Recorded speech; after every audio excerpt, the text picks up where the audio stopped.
కాశ్మీర్ పహల్గామ్లో భారతీయులపై జరిగిన టెర్రరిస్టులు దాడికి నిరసనగా టెర్రరిస్టుల దాడిలో చనిపోయిన వారి ఆత్మ శాంతించాలని కరీంనగర్లో ముస్లింలు కొవ్వొత్తులతో నివాళులర్పించారు. నిరాయుధులైన పర్యాటకులపై ఉగ్రవాదులు దాడి చేసి చంపడం ఏహమైన చర్యని అన్నారు. ఈ దాడిని దేశంలోని ప్రజలందరూ ముక్త కంఠంతో ఖండించవలసిన విషయమని అన్నారు.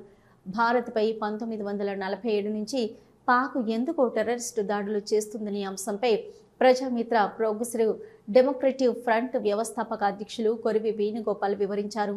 1947 నుంచి పాక్ ఇండియాపై దాడులు చేయడానికి ప్రధానంగా 3 దశల్లో కనిపిస్తుందన్నారు. బ్రిటిష్ మద్దతుతో పాక్ 1947లో ఏర్పడిందన్నారు. 1945, 1965, 1971 యుద్ధాలు చేసింది. బంగ్లాలో మారణకాండ సృష్టించింది.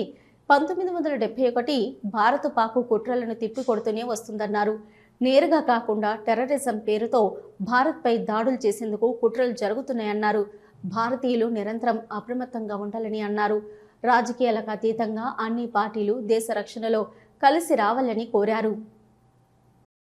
పాకిస్తాన్ దేశం భారతదేశం నుండి 1947లో ఏర్పడడానికి గల కారణాలు, అది 1930 నుంచి 1947 వరకు ఈ దేశం లోపల భారతదేశ స్వతంత్ర పోరాటం జరుగుతున్నప్పుడు జరిగినటువంటి పరిణామాలు, పాకిస్తాన్ ఏర్పాటు చేయాలనేటువంటి శక్తులు అప్పుడు చేసినటువంటి కార్యకలాపాలన్నిటి గురించి కూడా మనం స్టడీ చేయాలి. ఇది మొదటి దశ.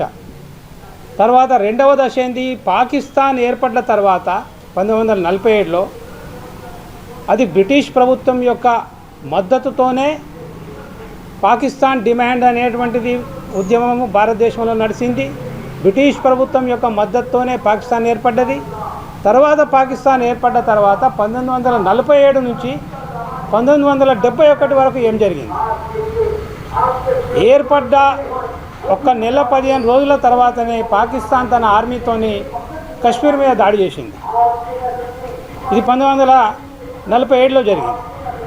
తర్వాత 1965లో ఎందుకు అది యుద్ధం ప్రకటించింది భారతదేశం మీద. మళ్ళీ 1971లో పాకిస్తాన్ బంగ్లాదేశ్ లోపల